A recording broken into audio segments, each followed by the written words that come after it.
Stephen, Dundee here on Saturday. How's preparation going for this game? It's going well. Trained at the ground today, which was good. The boys look bright, they look sharp. We've learned some lessons from last week in terms of, once you stop winning second balls and doing the scrappy bits of the game, you're not able to play your football, and it detracted from a brilliant first half performance. So we have to make sure we try and do that over 90 minutes again tomorrow, because it's going to be another scrap, another battle, a team fighting for their lives. How specifically do you work on those things, the lessons you learned from the Hamilton game? I think it's a mental thing, it's not an ability thing. We've got good players in the team, which we've proved. In the first half I thought some of the football was excellent. We should have been more up, and we probably give them a lifeline, as I said, after the game. And I think it's more a conscious thing and a decision that maybe the game's too easy in your mind. You still have to earn the right to play football, and we're going to do that tomorrow. We have to do that. We've got a Dundee team scrapping for their lives, a very good manager in charge of them, and Jim, who I know well, and they'll come and they'll be ready for the game, and as I say, fighting for their lives, so we have to match that. First time we've spoken since the Player of the Year awards last week. David Turnbull winning 5 awards. I mean, it's just a mark of the remarkable season he's had. Fantastic for the boy. His playing's definitely better than his speeches, I have to say. But I'm delighted for him. He's taken on board everything we've tried to do with him. When I first got him, he's a very, very talented boy that, without doing the little bits that probably get people to notice you, the hard work, the defensive stuff, and he's added all that to his game now. And he's lots of development still to go. I think he's a very good footballer who can go right to the top of the game, and he deserved every award that he got. And maybe you don't like to hear it, but I guess it's an inevitability with the ability he has that clubs will come knocking at some point.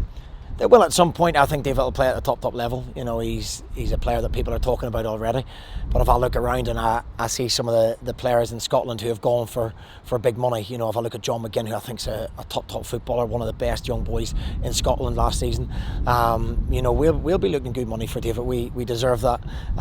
He is in that category. If I look at some of the other young boys being bandied about in Scotland, David's right up with them. For me, he's the Young Player of the Year, slightly biased, I know, towards our own. But, he's going to be a very valued player. So if people do want to take him off our hands, which inevitably I think they will do, it will be for a lot of money. How are things looking with negotiations for other players' contracts? Yeah, they're ongoing. Some frustrating, some not. We've offered 6 new contracts. We've signed 2 players that have been announced, and one that will be announced sooner rather than later, hopefully.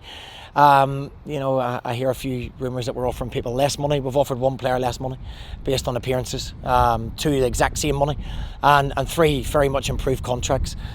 We know it's not life-changing money at Motherwell, we know that, but they're very good contracts from Motherwell Football Club. We're hoping to have a conclusion on a few of those very soon.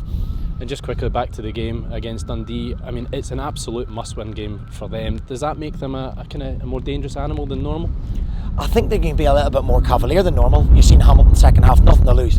When people have nothing to lose, they play without any kind of fear, and they left 4 and 5 people up front every single attack. We didn't expose us, which is our problem. And I think we'll come across the same animal tomorrow, a team that has nothing to lose. They'll be fighting for their lives and maybe a little bit more cavalier in their approach. So we can go and play with freedom. We have to match that desire and energy throughout for the 90 minutes and impose our style of playing the game.